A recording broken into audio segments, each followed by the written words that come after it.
Welcome to Smart Money, brought to you by Daily Investor, South Africa's fastest growing investment publication. Now, Adrian Gore launched Discovery in 1992, having raised seed money from Laurie Dippenaar and a few other funders at Rand Merchant Bank. And really, his purpose with Discovery has always been simple: to get people healthier and to enhance their lives. Since its launch, Discovery has evolved into a diversified and multinational financial services group. It's a global leader in wellness behavioral change and has managed to integrate that with health, life, short-term insurance, and banking. Discovery and the Vitality Shared Value Insurance model serves over 30 million members across 40 countries worldwide. Adrian's, of course, racked up the awards along the way: South Africa's Best Entrepreneur, South Africa's Leading CEO, Business Leader of the Year, and Africa Businessman of the Year as well. And today, founder and CEO of Discovery, Adrian Gore, joins us on Smart Money. Adrian, thanks so much for your time this afternoon. And I guess no better place to start than at the very beginning, right? So let's go back to the launch of Discovery. What prompted you as a young actuary to take the leap? What happened with me was I was a young actuary at Liberty Life. It was in those days, still is. It was a great company. It was the leading company, and I had the good fortune of kind of having the sense that health insurance would be a potentially massive product. It had never been done by an insurer properly, and we launched a product called Medical Lifestyle, and that thing just rocketed. It was quite unbelievable, and my sense was that was kind of symptomatic of just a potential massive health insurance business run on proper actuarial lines, etc. And I had this vision it could be achieved.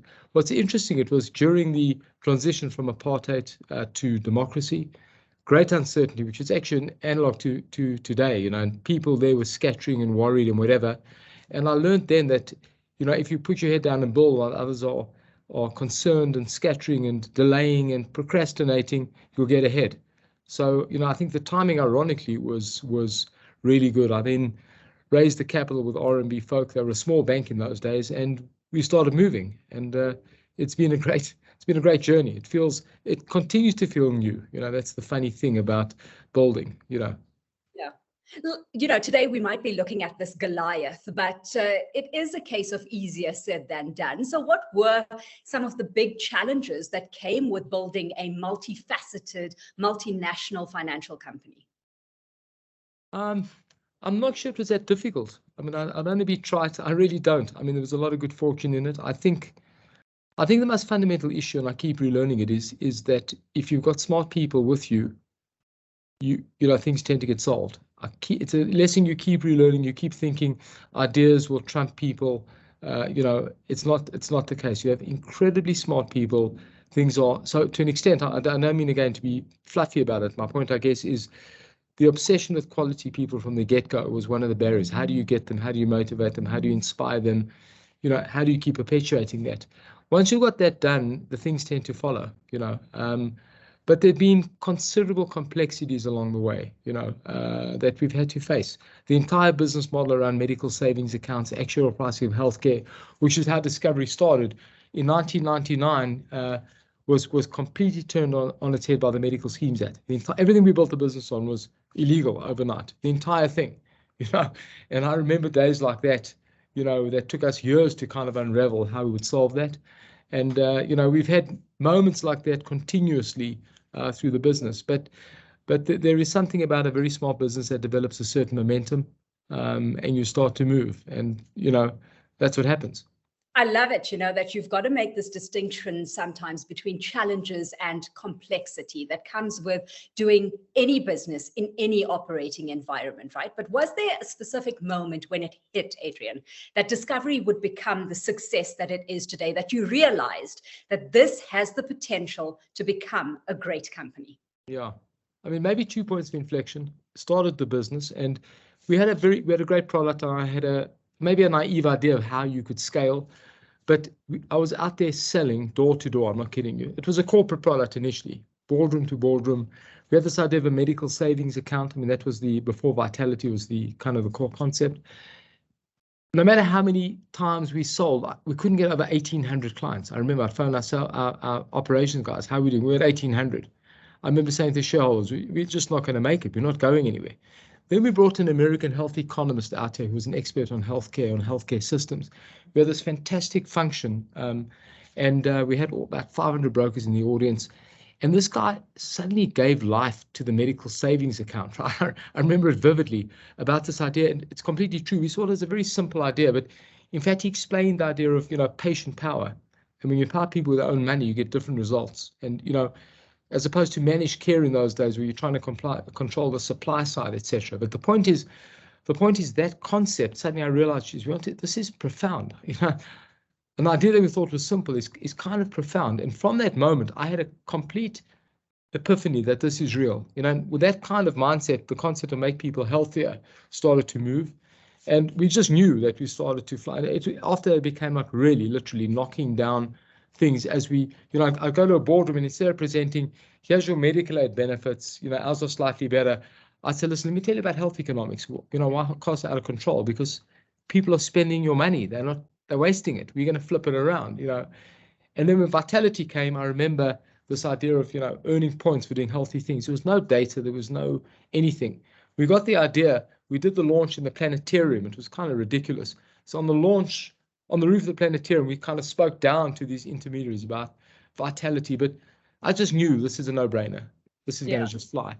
Did I know it would merge into a shared value concept that around the world has but it was profound. And I guess I've learned the power of people, the power of purpose, the power of values, but the power of profound products that make a difference. You can't lie to the world. They know it. You've got something special, It's quite phenomenal. And from that, Adrian, to now offering a range of services, car insurance, long-term savings and investments, banking. I mean, did it get any easier launching new services when you had the lessons you learned from your health insurance success to springboard off, because you now had the formula for a sustainable business and leveraging off, as you say, this behavioral science that wasn't just a hunch anymore? Yes and no. You ask such good questions. I'm sorry, there aren't linear answers. On one hand, yes, we've got the brand, we've got the resources, the footprint. In that way, yes. But I think the intensity of a startup is quite unique. I'm telling you, the intensity of, you've got one focus, one area, you do nothing else. You spend every night with your team, with dirty paper cups in the office, trying to figure it out. When you're in a corporate space, you become an incumbent. Things are approved at a boardroom. So on one hand, I think you've got scale, you've got a playbook, how it works. On the other hand, I think that ability to drive the intensity, and every business has its own J-curve. Every business has its own incredible challenge. The Discovery Bank is the biggest thing we've done. The truth of it is, during a couple of years into it, I kind of just realized this is tough. This is, my point is that every business just grabs you in the gut, and it will take the life out of you to get it to scale. So there is something about the repeatability and scalability, and that's what we've done. But I guess, if you're starting a business, that intensity, you got to turn yourself inside out to break through. Nothing works in a playbook. It doesn't. Like you say, Discovery Bank is now the hot new kid on the block, right? And it recently won My Broadband's 2023 Best Digital Bank of the Year award. What are you putting the bank's early success and strong growth down to? Is it this repeatability model, which interestingly enough is the basis for something like Lego as well? I think it is. I think we repeated the Vitality money structure. The face of the bank looks like Vitality. You've got kind of the casserole on the carousel on the Vitality. The entire thing is the model manifesting on the face of the mobile. So all the learnings are there. But I think Discovery Bank, what's made it good is everything about it is brilliant. There's no shortcuts. I assure you. The service, the digital experience. When you go for travel, through the airports, into the plane, the journey, the attention to detail. If you go to the lounges in the airport and you see the baristas are trained, what I mean? We've every single thing in that bank is meticulous. There's not one bit of compromise, So again, coming to that issue, there's no shortcuts. You can't, here's a formula, it's worked before, put it in there, I'll go to the boardroom and wait for the results. It doesn't work like that. It is intense, you know what I mean? And I think Discovery Bank, I'm excited because you see the numbers, they're fantastic. But the anecdotal dinner party talk is so wonderful to listen to. It's a beautiful product. It's been quite, phenomenal to see the growth of Discovery Bank happen the way it has, and the kind of transformation we've seen within the banking arena as a result. Adrian, you've along the way set very ambitious goals. You've scored impressively so, and you've been loud about setting goals and not targets, about the power of goals themselves. How has goal setting stretched your potential? I think completely. Listen, I guess the goals I've set and the organization's goals are intertwined, So Discovery's been built on kind of 90-day challenge cycles, but we've always set 3-year ambitions, be the best globally, articulate what that means. I tell you, that framing brings out the best in you. It defines you, I'm telling you, I've seen it. I know it sounds fluffy, but I'm telling you, there's no reality. The reality is what you set yourself. If you decide I want to be a small cafe on the corner and that's what I intend to be, that is what you will be. If you say I want to be a global, it's not that simple, but I'm making the point, somehow goals stretch you to a point that even if you fail, you'll be better than you would have been had you not done it. And I see it in our team, I see it in the people I work with, and it's a simple secret. It's an idiotic thing not to do. You do it as a child.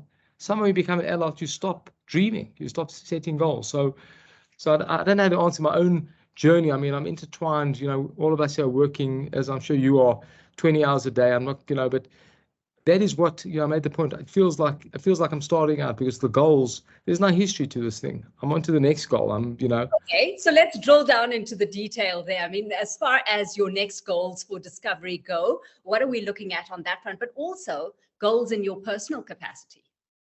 So, I mean, we've set a 2026 ambition to be best globally. We defined that. I do think, ironically, I could never have thought when we started out that most insurers would know about us and want to emulate us. We built an amazing franchise. How we get there to scale is the issue. So getting the bank to scale, getting our stuff globally to scale, that's been articulated. And I'm clear what I need to do in my role. Our team, I think, is clear. So I'm completely and totally intertwined with that, and I can see it. Whether we'll do it or not, I don't know. I'm feeling good about it. I think the risks are macro more than ours. The world has to be in a certain place for us to do it, but I'm feeling good. But I've done a ridiculous thing you may have followed. I had this goal of running a 5-minute mile. And if you saw, I tore my calf muscle. I'm back training for it. It's getting long in the tooth. But I tell you, it's been, what idiotic, decrepit CEO at 58 is trying to run a 5-minute mile, But I promise you, it's fantastic. I've never, I've gone through training, I've gone through transformation. So I just keep relearning, even if a goal is arcane and outside of your lane. It's actually, I'm no athlete. If you can do that, if you can set that goal, it brings out the best in you. It just makes life of impact. I mean, that's what I think ultimately we want to live, all of us. Absolutely. Learn, live, grow. Adrian, always a pleasure catching up. Thanks so much for joining us on Smart Money today. Thank you.